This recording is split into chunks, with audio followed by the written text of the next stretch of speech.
Hi friends, நான் உங்கள் film தர்பேஸ். இது வந்து ஒரு ட்ரைலர் ப்ரெடிக்ஷன் வீடியோ தான். ஸோ சிவகார்த்தியின் நடிப்பில், அனிருத் இசையில், ஏஆர் முருகதாஸ் இயக்கத்தில், ருக்மணி வசந்த் ஹீரோயினாக நடிச்சிருக்க இந்த படத்தோட கதை வந்து ஆக்சுவலாக ஆல்ரெடி ஏஆர் முருகதாஸாவே சொல்லிட்டாரு, ஒரு கஜினியும் துப்பாக்கியும் கலந்து எடுத்த படம் தான் அப்படின்னு.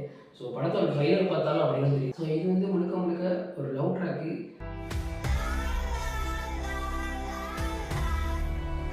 அது ஹீரோயினுக்கு ஏதோ பிரச்சனை, அதனால ஹீரோ என்னவா மாறுறாரு. சொன்ன மாதிரி அந்த மாலத்திய துண்டு துண்டா வெட்டி செதைச்சிருவேன்.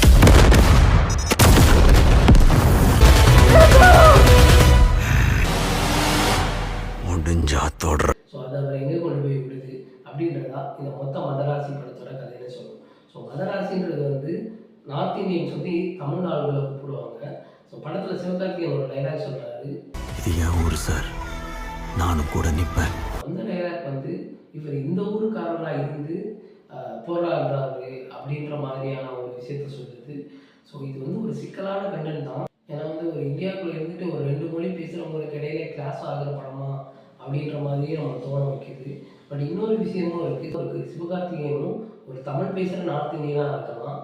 ஸோ அதனால கூட அந்த டைலாக் சொல்லலாம் அப்படின்ற மாதிரியான கணிப்புகளும் இருக்குது. ஸோ ட்ரைலரும் எக்ஸ்பெக்ட் பண்ண முடியாத மாதிரி தான் இருக்குது.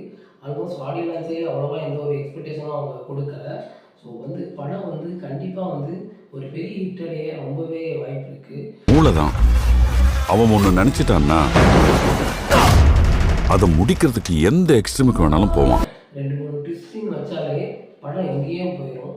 ஸோ அந்த அளவு ரொம்ப அருமையான படமாக தான் இந்த படம் வரும்னு நான் நம்புகிறேன். பார்ப்போம் ஏஆர் முருகதாஸ் என்ன பண்ணியிருப்பார் அப்படின்னு. துப்பாக்கி அவன் கையில் இருந்தாலும் வில்லன் நான் தான்டா.